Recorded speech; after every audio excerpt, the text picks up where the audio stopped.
नमस्कार, सत श्री अकाल, आदाब। मेरा नाम मनदीप पुनिया है और आप सुन रहे हैं पंजाबी रेडियो यूएस से। मैं एक बार फिर हाजिर हूँ नए बुलेटिन के साथ और शुरुआत करते हैं आज की मुख्य खबरों से।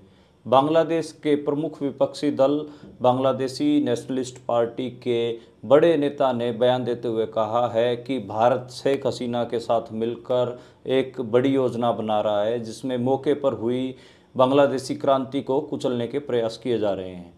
केंद्रीय मंत्रालयों में अफसर लगाने के लिए निकाली गई 45 लेटरल एंट्रीज के थ्रू नौकरियों को प्रधानमंत्री नरेंद्र मोदी ने रद्द कर दिया है क्योंकि उनके अलायंस पार्टनर नीतीश कुमार और चिराग पासवान दोनों उनसे असहमत दिखे। इसके अलावा विपक्ष के अखिलेश यादव और राहुल गांधी भी लगातार हमलावर रहे और कहा कि ये भर्तियां कहीं ना कहीं भारत के संविधान को अनदेखा करेंगी और रिजर्वेशन को लागू ना करके वे एक बड़ा गलत काम कर रहे हैं। आज दिल्ली में कांग्रेस पार्टी की एक हाई प्रोफाइल मीटिंग हुई जिसमें 4 राज्यों में होने जा रहे विधानसभा चुनाव को लेकर बातचीत हुई है। इस मीटिंग में मल्लिकार्जुन खड़गे, राहुल गांधी और चारों राज्यों के बड़े कांग्रेस नेता शामिल हैं। ये राज्य हैं हरियाणा, जम्मू कश्मीर, महाराष्ट्र और झारखंड। 1 साल से भी ज़्यादा से जेल में बंद पाकिस्तान के पूर्व प्रधानमंत्री इमरान खान ने ऑक्सफोर्ड यूनिवर्सिटी का चांसलर बनने के लिए आवेदन किया है। हालांकि ऑक्सफोर्ड यूनिवर्सिटी की तरफ से इसके ऊपर कोई बयान नहीं आया है। मोहाली के वीआर मॉल में कल बम मिलने की सूचना मिली थी जिसके बाद बम निरोधक दस्ता और पंजाब पुलिस पहुंची थी, लेकिन उन लोगों को कोई भी बम वहां से नहीं मिला। मौके पर सारे मॉल को खाली कराया गया था और ये जानकारी मॉल के प्रशासन को कहीं ना कहीं ईमेल से मिली थी। कंगना रनौत की नई फिल्म इमरजेंसी को लेकर पंजाब में विवाद शुरू हो गया है। कहा जा रहा है कि ये फिल्म एंटी पंजाब है और इसमें पंजाब के सिखों के कई दृश्य दिखाए गए हैं जिसके कारण पंजाब में लोगों में अशांति फैलेगी और इस फिल्म की रिलीज पर तुरंत रोक लगाने की बात कही गई है। मोदी सरकार में कैबिनेट मंत्री बनाए गए लुधियाना से हारे हुए बीजेपी के प्रत्याशी रवनीत सिंह बिट्टू अब राजस्थान से राज्यसभा उम्मीदवार बनकर राज्यसभा जाएंगे। बताया जा रहा है कि रवनीत बिट्टू को पहले हरियाणा से भेजने की तैयारी थी, लेकिन हरियाणा सरकार ने मना कर दिया। इसके बाद राजस्थान की भाजपा सरकार उनको राज्यसभा भेजेगी। पंजाब में अब तक 35% बारिश कम हुई है, 35% कम मानसून आया है, लेकिन कई जगह पे बाढ़ भी आ चुकी है क्योंकि पंजाब में एक्सट्रीम वेदर कंडीशन यानी एकदम से सूखा पड़ता दिखाई दे रहा है और एकदम से तेज बारिशों का मौसम दिखाई दे रहा है। 5 जिलों में हालांकि फ्लैश अलर्ट जारी किए गए हैं। ये थी आज की मुख्य खबरें। अब करते हैं इन खबरों का विश्लेषण और शुरुआत करते हैं पहली खबर से। पहली खबर बांग्लादेश से आई। बांग्लादेश में आप सबको पता है कि वहाँ पर तख्ता पलट हुआ है। वहाँ पर जो शेख हसीना हैं वो उनकी सरकार को पलट दिया गया और आजकल वो भारत में रह रही हैं। इसको लेकर जो वहाँ का मेन अपोजिशन पार्टी है बांग्लादेशी नेशनलिस्ट पार्टी, उसके जो बड़े नेता हैं उन्होंने मिर्ज़ा फ़खरुल उन्होंने एक बड़ा बयान मीडिया में दिया। उन्होंने कहा है कि भारत में शेख हसीना दोबारा से बांग्लादेश की इस नई क्रांति को कुचलने का प्रयास कर रही हैं। उन्होंने भारत के ऊपर बड़ा आरोप लगाया है और कहा है कि भारत शेख हसीना की मदद कर रहा है, जबकि भारत की जवाबदेही लोकतंत्र के प्रति होनी चाहिए। जो शेख हसीना थी उन्होंने लोकतंत्र को कुचल दिया था और इसके बाद ही वहाँ के लोगों ने आंदोलन करके और शेख हसीना को उखाड़कर दोबारा से लोकतंत्र की स्थापना की ओर बढ़े हैं। ऐसे में भारत को शेख हसीना का साथ नहीं देना चाहिए और वहाँ पर जो नई क्रांति हुई है उसको नहीं कुचलना चाहिए। तो ये लगातार आरोप शेख हसीना और भारत पर लग रहे हैं। वहाँ के बहुत सारे लोग इस लाइन पर इंटरव्यूज़ और मीडिया बयान दे रहे हैं। भारत की तरफ से इसको लेकर कोई बड़ा बयान नहीं दिया गया है। जब मोहम्मद यूनिस को वहाँ की अंतरिम सरकार का सलाहकार बनाया गया था तो यहाँ के नेताओं ने उनको बधाई भी दी थी।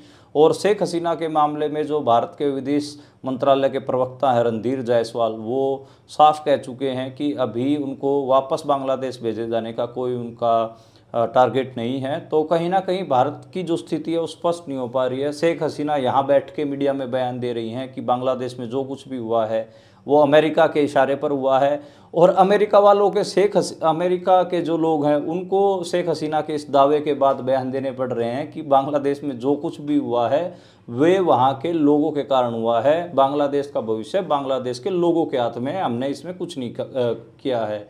और भारत में भी कई पत्रकारों की तरफ से रिपोर्टिंग हो रही है जिसमें उन्होंने CIA को बड़ा चेहरा बताया है, जो CIA ने सारा कुछ बांग्लादेश में करवाया है। तो कई सारी थियरीज मार्केट में घूम रही हैं और इसी के बीच में जो वहाँ की अपोजिशन पार्टी है उसने भी अपना जो राजनीतिक पक्ष है, पॉलिटिकल स्टैंड है, वो क्लियर किया। उन्होंने कहा है कि कहीं ना कहीं भारत बांग्लादेश में जो नई क्रांति हुई है उसको कुचलने का प्रयास कर रहा है। तो अब उनके इस दावे में कितना सच है कितना झूठ है ये तो अभी आने वाले दिनों में पता चलेगा। लेकिन इस किस्म की जो थियरीज हैं, अमेरिका, भारत, शेख हसीना, वहाँ के जो नई सरकार जो बनी है, वहाँ के जो आंदोलनकारी, वहाँ इन तीनों चारों के बीच में जो थियरीज और जो बयानबाजी चल रही है उसको मैंने आप तक समराइज़ किया है। अगली खबर की ओर बढ़ते हैं और अगली खबर है लेटरल एंट्रीज़ के बारे में। मैंने कल आपको एक खबर दी थी कि भारत में एक मुद्दा गरमा गया है जिसमें लेटरल एंट्रीज़ के थ्रू अफसरों की भर्ती की जा रही है केंद्रीय मंत्रालयों में सेक्रेटरी लेवल की पोस्टों पर। यानी कि कैबिनेट मंत्रालयों में सेक्रेटरी लेवल तक की पोस्टें सबसे बड़ी होती है। अफसर का सबसे बड़ा जो ओहदा होता है वो मतलब कैबिनेट मिनिस्ट्रीज़ में सेक्रेटरी रैंक तक पहुंचना ही होता है। तो उनकी भर्तियां भी डायरेक्ट कर रहे हैं और लेटरल एंट्रीज जिसमें कोई रिजर्वेशन पॉलिसी फॉलो नहीं हो रही और कोई ज़रूरी नहीं है कि वो IAS IPS ही हो बंदा, वो मतलब दूसरे प्राइवेट सेक्टरों से भी काम करके आया हुआ हो सकता है। तो इसको लेकर काफ़ी विवाद हुआ क्योंकि रिजर्वेशन पॉलिसी को अनदेखा किया जा रहा था। राहुल गांधी ने, अखिलेश यादव ने, सब ने बयान दिए और कहा कि लेटरल एंट्रीज़ के थ्रू ये भर्तियां नहीं होनी चाहिए, इससे संविधान की अनदेखी होती है। नए राम राज्य में संविधान और रिजर्वेशन को दोनों को अनदेखा किया जा रहा है, ये बात राहुल गांधी ने कही थी। अखिलेश यादव ने तो ये कह दिया था कि 2 अक्टूबर को इसको लेकर आंदोलन भी करेंगे। हालांकि जो बीजेपी के लिए मुश्किल स्थिति बनी वो बनी नीतीश कुमार और चिराग पासवान के स्टैंड से। नीतीश कुमार और चिराग पासवान दोनों ने एक साथ स्टैंड लिया कि लेटरल एंट्रीज के थ्रू भर्तियां नहीं होनी चाहिए, जिसके कारण नरेंद्र मोदी को अपने फैसले से वापस हटना पड़ा है और लेटरल एंट्रीज के थ्रू अफसरों की भर्ती को खारिज करना पड़ा है। उसका कारण भी आप सबको पता है कि बीजेपी के पास बहुमत नहीं है। चिराग पासवान और नीतीश कुमार 2 ऐसे बड़े दल हैं जिनके पास ठीक ठाक सीटें हैं। 16 सीटें नीतीश कुमार के पास हैं, 5 सीटें चिराग पासवान के पास हैं। तो कहीं ना कहीं 21 सीटों का नुकसान बीजेपी की सरकार केंद्र में गिरा सकता है, इसीलिए उन्होंने ये फैसला वापस लिया है। अब नरेंद्र मोदी इकलौते होली सोली नेता नहीं बच गए हैं फैसले लेने वाले, अब उनको अपने अलायंस पार्टनर की नाराज़गी की आंच झेलनी पड़ती है। तो ये एक खबर बहुत इंपॉर्टेंट थी, मुझे लगा कि आज तक आप तक पहुंचाई जाए। और जो अगली खबर है 4 राज्यों में भारत में जो विधानसभा चुनाव होने जा रहे हैं उसको लेकर कांग्रेस की आज एक हाई प्रोफाइल मीटिंग हुई है। उसमें मल्लिकार्जुन खड़गे, राहुल गांधी और इन चारों राज्यों के बड़े नेता, चुनाव प्रभारी, ये सब लोग शामिल रहे हैं। उसमें मल्लिकार्जुन खड़गे की लाइन इस किस्म की थी कि, और राहुल गांधी की भी, कि भाई इस समय भाजपा के खिलाफ ठीक ठाक माहौल है, अगर हम मैनेज तरीके से इलेक्शन लड़ेंगे तो कांग्रेस इन चारों स्टेट्स को जीत सकती है। इन 4 राज्यों में हरियाणा एक है, जम्मू कश्मीर दूसरा है, झारखंड तीसरा है और महाराष्ट्र चौथा है। जम्मू कश्मीर और हरियाणा के इलेक्शन तो अनाउंस हो ही चुके हैं। आप सबको पता है कि 1 मंथ के अंदर ये दोनों राज्यों के चुनाव निपट जाएंगे और हम हरियाणा से लगातार आप तक रिपोर्टें भी पहुंचाएंगे। मैं अभी भी हरियाणा में मौजूद हूं और हरियाणा की आज भी कुछ खबरें बताऊंगा राजनीतिक आपको। और झारखंड और महाराष्ट्र के कहीं ना कहीं नवंबर महीने में इलेक्शन करवाए जाने की बात कही जा रही है। तो आज उन्होंने कहा कि टिकटों का बंटवारा बहुत ढंग से हो। तो राहुल गांधी और मल्लिकार्जुन खड़गे का मोटा मोटा जो क्रक्स था जिस बैठक का अपने राज्यों के बड़े नेताओं के साथ, वो यही था कि हमें ऐसे सिली मिस्टेक्स नहीं करनी है जिससे हम सत्ता से वंचित रह जाएं। इन चारों राज्यों में हमारे पक्ष में ठीक ठाक माहौल है और भाजपा के खिलाफ ठीक ठाक उलट माहौल है। तो उन्होंने मैनेज तरीके से, डिसिप्लिन तरीके से इलेक्शन लड़ने की बात कही है।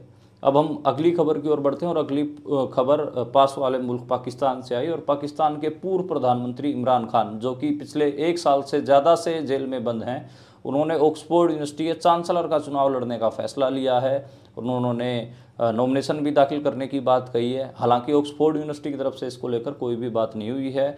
जो उनके प्रमुखों के सलाहकार हैं बुखारी, उन्होंने ट्विटर पर लिखकर कहा है कि ये जानकारी दी है कि इमरान खान ऑक्सफोर्ड यूनिवर्सिटी के चांसलर का चुनाव लड़ेंगे। अब इमरान खान जो कि पाकिस्तान के पूर्व प्रधानमंत्री हैं, कई सारे उनके ऊपर मुकदमे दर्ज कर रखे हैं और उनको जेल में डाल रखा है। मुकदमे इस प्रकार के हैं कि उन्होंने अपने निजी फ़ायदे के लिए पॉलिसीज़ बनाई, निजी उपहार लिए, गिफ्ट लिए बहुत सारे, तो इस किस्म के उनके ऊपर आरोप लगा रखे हैं। तो उन्होंने चांसलर लड़ने का फैसला इसलिए लिया ऑक्सफोर्ड यूनिवर्सिटी का, ताकि अगर वो जीत जाएँ तो कहीं ना कहीं उनको जेल से बाहर आने में आसानी होगी, और जो यूरोप के मुल्क हैं वो उनकी रिहाई के लिए थोड़ा जोर लगा लेंगे। इसलिए उन्होंने मेरे हिसाब से ये नॉमिनेशन फाइल किया। लेकिन मेरे को लगता है कि ऑक्सफोर्ड यूनिवर्सिटी उनके जो चांसलर के नॉमिनेशन है उसको एक्सेप्ट नहीं करेगी, क्योंकि जो यूरोपियन मुल्क हैं उनको पाकिस्तान में कोई इंटरेस्ट नहीं है। पाकिस्तान में हम सबको पता है कि अमेरिका का ज़्यादा इंटरेस्ट है, क्योंकि वो साउथ एशिया के मामले में अमेरिका एक ऐसा मुल्क चाहता है जहाँ से बैठकर वो चाइना, भारत, नेपाल, भूटान और आसपास के जो मुल्क हैं उनके ऊपर नज़र रख सके। अफ़गानिस्तान भी है उनमें से। तो इसमें अमेरिका के ज़रूर वेस्टेड इंटरेस्ट हैं, लेकिन यूरोप मेरे हिसाब से इसमें कोई दखलंदाजी नहीं करेगा। इसलिए मेरे को लगता है कि जो ऑक्सफोर्ड यूनिवर्सिटी के लिए चांसलर का जो नॉमिनेशन फाइल किया उसको खारिज कर दिया जाएगा। बाकी तो जो इस खबर में अपडेट हो गया कि मैं आपको ज़रूर अपडेट करूँगा। अगली खबर की ओर बढ़ते हैं, और अगली खबर पंजाब से। कल मैंने बुलेटिन में एक खबर बताई थी कि पंजाब के मोहाली में वीआर मॉल में बम रखे जाने की धमकी मिली थी, और वहाँ पर मौके पर पुलिस पहुँच गई थी, लेकिन बुलेटिन का समय हो गया था तो सारी जानकारी मैं इकट्ठा नहीं कर पाया था। आज मैंने सारे मामले की जानकारियाँ इकट्ठा की हैं। पहली जानकारी तो यही है कि जो धमकी मिली है वो पुलिस को नहीं मिली, या फिर कोई पब्लिक में वो जानकारी नहीं मिली, बल्कि जो मॉल का जो प्रशासन है, मॉल के जो कर्मचारी हैं, उनको ईमेल पे ये धमकी आई थी कि वीआर मॉल में हमने बम रख दिया है। उसके बाद वहाँ पर बम निरोधी दस्ता, बम डिफ्यूज़ करने वाला जो सेल होता वो, और जो पंजाब पुलिस है वो पहुँच गए थे। सारा मॉल खाली करा लिया गया था, और सब ने बड़ा मतलब बहुत डीपली उसमें इन्वेस्टिगेट किया और सर्च किया गया। बम नहीं मिला, ये किसी की शरारती थी। इससे पहले चेन्नई में भी ये हो चुका है। सूरत का वीआर मॉल भी खाली करवाया गया था, क्योंकि उसमें ब्रांच नहीं लिखी हुई थी कि मोहाली वाला वीआर मॉल है, सूरत वाला मॉल है। तो ये सब घटनाएं लगातार हमें देखने को मिल रही हैं कि झूठी कहीं ना कहीं जयपुर में भी बम ब्लास्ट की ऐसे मेल्स भेजे जा चुके हैं। तो इनके पीछे मंशा क्या है, कौन भेज रहा है, अभी तो इसके ऊपर कोई डिटेल पुलिस ने दी नहीं है। कुछ आगे जो अपडेट होगी मैं ज़रूर आप तक पहुंचाऊंगा। अगली खबर भी पंजाब से ही है, और अगली खबर जुड़ी हुई है हिमाचल की मंडी की सांसद कंगना रनौत से। उनकी अब सितंबर के पहले हफ्ते में एक फिल्म आने वाली है, इमरजेंसी, और उसमें उन्होंने इंदिरा गांधी का किरदार निभाया है। और इस फिल्म में उन्होंने न सिर्फ कांग्रेस की मिट्टी पलीत की है, पंजाब के सिखों की किरदार खुशी की भी कोशिश की है, और पंजाब के सिखों को कमतर दिखाने की कोशिश की है। इसको लेकर पंजाब के लोग चिंतित हैं, और पंजाब में ये डिमांड उठ रही है कि इस फिल्म को रिलीज़ ना किया जाए, क्योंकि इस फिल्म के ट्रेलर में ही संत भिंडरावाले की भी कुछ क्लिप्स दिखाई जा रही हैं। सिखों को भी थोड़े बैड उसमें स्पेक्ट्रम में दिखाया जा रहा है। तो कहीं ना कहीं हम सबको पता है कि कंगना रनौत का एक ही एजेंडा रहता है कि वो पंजाब और सिखों को कहीं ना कहीं नीचा दिखा सके, किसानों को नीचा दिखा सके, और उसी के लिए वो ये फिल्म बना रही हैं। मेरे को लगता है कि इस फिल्म को बैन किया जाना चाहिए। क्रिएटिव फ्रीडम के नाम पर आप किसी अल्पसंख्यक समुदाय को ऐसे परेशान नहीं कर सकते, ऐसे उनकी किरदार खुशी नहीं कर सकते, ऐसे उनके कैरेक्टर एसिसिनेशन नहीं कर सकते। तो मुझे लगता है कि इस फिल्म के ऊपर बैन होना चाहिए, और हिस्ट्री के जो हिस्टोरिकल फैक्ट्स हैं उसके अकॉर्डिंग पिक्चर बननी चाहिए। अगर ये कोई बायोपिक है किसी प्रधानमंत्री की, तो हिस्टोरिकल फैक्ट्स पे पिक्चर बने, ऐसे नहीं है कि आप कुछ भी बना दो, प्रोपेगेंडा बना दो। तो जो कंगना रनौत है कहीं ना कहीं सिखों के खिलाफ, पंजाब के खिलाफ और किसानों के खिलाफ प्रोपेगेंडा करती रहती हैं। इसलिए मेरे को लगता है कि इस प्रोपेगेंडा फिल्म को अलाउ नहीं किया जाना चाहिए। अगली खबर की ओर बढ़ते हैं, और अगली खबर भी पंजाब के बारे में है। पंजाब के 4 मंत्रियों के ऊपर, पूर्व मंत्रियों के, सॉरी, जो साबका मंत्री रहे हैं कांग्रेस सरकार में, उनके ऊपर आज पंजाब विधानसभा के स्पीकर ने, कुलतार सिंह संधवा ने, केस चलाने के लिए मंजूरी दे दी गई है। और चारों के ऊपर भ्रष्टाचार से जुड़े हुए मामले हैं। साधु सिंह धर्मसोत हों, या श्याम सुंदर अरोड़ा हों, या फिर जो लुधियाना से एमएलए रहे थे और मंत्री रहे भारत भूषण आसू हों, इनके ऊपर ये मामले दर्ज हैं, और इनके ऊपर अब फाइनली अलाउ कर दिया है कुलतार संधवा ने कि इनके मामलों में जांच हो, और मंजूरी दे दी है मुकदमे चलाए जाने की। तो देखते हैं कि क्या होता है। कई लोग इसको पॉलिटिकल भी कह रहे हैं कि ये पॉलिटिकल है, कई लोग ये भी बोल रहे हैं कि अगर ऐसा कुछ हुआ है तो जांच तो होनी चाहिए। खैर, अभी इसके ऊपर मेरे को लगता है कि एक मैच्योर कमेंट की ज़रूरत है, और मैं कोशिश करूँगा कि किसी वरिष्ठ पत्रकार का इसके ऊपर मैच्योर कमेंट ले सकूँ। अगली खबर की ओर बढ़ते हैं, और अगली खबर पंजाब की लुधियाना सीट से लोकसभा चुनाव हार गए रवनीत सिंह बिट्टू के बारे में है। रवनीत सिंह बिट्टू जो कि आजकल बीजेपी का नया एक हिसाब से आंख का सितारा बना है, तो उसको अब वो हरियाणा से तो राज्यसभा सांसद नहीं भेज पाएंगे, राजस्थान से उसको राज्यसभा सांसद बना के भेजा जा रहा है। हरियाणा में बात चली तो हरियाणा के बहुत सारे विधायकों में उसको लेकर नाराज़गी थी और कांग्रेस से जो किरण चौधरी टूट कर आई थी उनको राज्यसभा का उम्मीदवार हरियाणा में बनाया गया है। तो इसको लेकर रवनीत सिंह बिट्टू का कैंसिल हो गया। अब रवनीत सिंह बिट्टू को राजस्थान से भेजा जाएगा और राजस्थान में भी कई विधायक दबे सबर से उसके खिलाफत भी कर रहे हैं, लेकिन क्योंकि राजस्थान में बीजेपी के पास नंबर्स बहुत ज़्यादा हैं इस वजह से इतनी कोई व्यापक खिलाफत निकल कर आ नहीं रही। वैसे रवनीत सिंह बिट्टू जरूर राजस्थानियों को निराश करेंगे और खूब हम सबको पता है कि लिच्चड़ पॉलिटिशियन है, तो राजस्थान से राज्यसभा जाकर वो पंजाब में भी इन्फ्लुएंस करने की कोशिश करेगा और राजस्थान में भी, लेकिन होगा नहीं क्योंकि सिखों में कहीं ना कहीं उसकी इमेज जो है वो बहुत ख़राब है। टेंटेड इमेज हम कह सकते हैं कि बहुत कंट्रोवर्शियल फिगर है और हरदम मतलब anti Punjab anti Sikh stand हमें देखने को उनके मिलते हैं। तो इसलिए उनका बीजेपी ने भी उनको इसलिए अडॉप्ट किया है ताकि सिखों और पंजाब के खिलाफ बरता जा सके। तो एक हिसाब से वो बीजेपी के लिए इस किस्म का टूल है और इसलिए उनको इतना बड़ा ओहदा भी दिया गया है। अगली खबर की ओर बढ़ते हैं और अगली खबर अब हरियाणा के चुनाव के बारे में है। हरियाणा में मैंने आपको बता रखा है कि 1 अक्टूबर को चुनाव होने जा रहे हैं। अब मुश्किल से 1 महीना और 10 दिन बच गए हैं और 5 सितंबर से हरियाणा में नॉमिनेशन फाइल होने शुरू हो जाएंगे और अभी से ही बीजेपी में बगावतें देखने को मिल रही हैं। जो पूर्व गृह मंत्री अम्बाला से अनिल विज हैं वो तो आप बागी दिख ही रहे हैं। इसके अलावा जो चौधरी देवीलाल के बेटे रंजीत चौटाला वो भी आजकल बागी दिख रहे हैं। रानिया से उन्होंने कहा है कि मैं रानिया से चुनाव लड़ूंगा, चौधरी देवीलाल का बेटा हूं, चुनाव जीतूंगा, जिसको बीजेपी जो करना चाहे कर ले, जबकि वो बीजेपी के कैबिनेट में मंत्री हैं, इस हाल में बीजेपी सरकार में मंत्री हैं वो। तो रंजीत चौटाला का ये बीजेपी की खिलाफत आई है। ऐसे ही हिसार में भी बीजेपी में खिलाफत दिख रही है। मौके के जो विधायक हैं डॉक्टर कमल गुप्ता, उनकी खिलाफत नवीन जिंदल की माता सावित्री जिंदल कर रही हैं। नवीन जिंदल हम सबको पता है कुरुक्षेत्र से सांसद हैं। सावित्री जिंदल देश की सबसे अमीर महिला हैं और वो बीजेपी की टिकट मांग रही हैं हिसार से और कमल गुप्ता वहाँ से बीजेपी के ही विधायक हैं। तो वो सेफ सीट मानी जाती है क्योंकि शहरी सीट है बीजेपी के लिए। तो दोनों की आपस में लड़ाइयाँ चल रही हैं। तो उस एक हिसाब से बीजेपी में काफ़ी कन्फ्लिक्ट देखने को मिल रहे हैं। लेकिन एक इंटरेस्टिंग ये हुआ कि पानीपत में और करनाल में पूर्व मुख्यमंत्री मनोहर लाल खट्टर और मौके के मुख्यमंत्री नायब सिंह सैनी के रोते हुए के पोस्टर लगा दिए गए। इसको लेकर काफ़ी विवाद हो रहा है। दोनों जिलों में जो टेम्परेचर है पॉलिटिक्स का वो ऊपर हो गया है और बीजेपी वाले कह रहे हैं कि दम है तो नाम लिख कर दिखाओ किसने पोस्टर लगाए हैं। हालांकि इसके ऊपर पुलिस केस भी करवाया गया, तो देखना होगा कि इस मामले में आगे क्या अपडेट आती है। जो अगली खबर पंजाब से है और पंजाब से जो खबर है वो मॉनसून के बारे में। मैं पहले भी आपको बता चुका हूँ कि पंजाब में एक्सट्रीम वेदर कंडीशन देखने को मिल रही हैं। एकदम से गर्मी बढ़ जा रही है, एकदम से ठंड ज़्यादा बढ़ जा रही है, एकदम से कई दिनों तक सूखा पड़ेगा, फिर एकदम से एक ही दिन में बहुत ज़्यादा बारिश हो जाएगी जिससे बाढ़ जैसी स्थिति उत्पन्न हो जाएगी। तो ये एक्सट्रीम वेदर कंडीशंस इनको कहा जाता है। मतलब फ्लैट वेदर नहीं रह रहा कि आराम आराम से ठंड बढ़े, आराम आराम से गर्मी बढ़े, आराम आराम से बारिश हो, ऐसा कुछ नहीं दिख रहा। और पंजाब में अब की बार 35% मानसून कम है, 35% बारिश कम हुई है। फिर भी 2 या 3 जिलों में पंजाब में बाढ़ जैसी स्थितियाँ हो चुकी हैं। उसका मैं कारण बताता हूँ।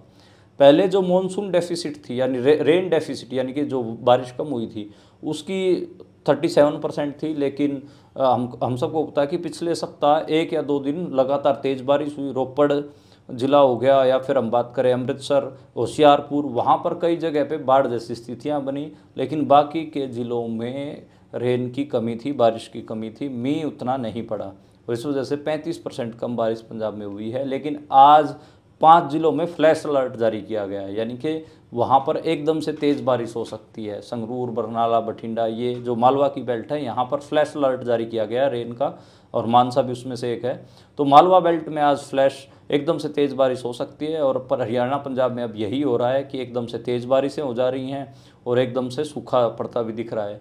तो पंजाब और हरियाणा में रेन डेफिसिट है, तो देखना होगा कि जो एग्रीकल्चर है उसके ऊपर क्या फ़र्क पड़ेगा। बाकी एक खबर ये भी है, अगर हम एग्रीकल्चर की बात कर रहे हैं, रेन की बात कर ही रहे हैं, तो जो किसान आंदोलन चल रहा है उसके पूरे 6 महीने कहीं ना कहीं इस जो आने वाली 31 अगस्त उसमें हो जाएंगे और 200 दिन लगभग हो जाएंगे। और उन 200 दिन को सेलिब्रेट करने के लिए वहाँ पर बड़े वो धरने में बड़ी इजाफा किया जाएगा। किसानों का अमृतसर से लेकर और मालवा से लेकर बहुत सारी जगहों से जो किसान है वहाँ पर पहुँचेंगे और गिनती बढ़ाई जाएगी। ये भी बताया जा रहा है कि अगले महीने यानी कि सितंबर में कोई बड़ी कॉल वहाँ पर जो किसान मोर्चा लगा हुआ है वहाँ के लोग ले सकते हैं। तो इस वजह से किसान आंदोलन के ऊपर भी आप नज़रें बनाए रखिए। तो ये थी आज की मुख्य खबरें और उनका विश्लेषण। उम्मीद है कि आपको पसंद आया होगा। कल दोबारा फिर मुलाकात होगी। आप देखते और सुनते रहिए पंजाबी रेडियो यूएसए।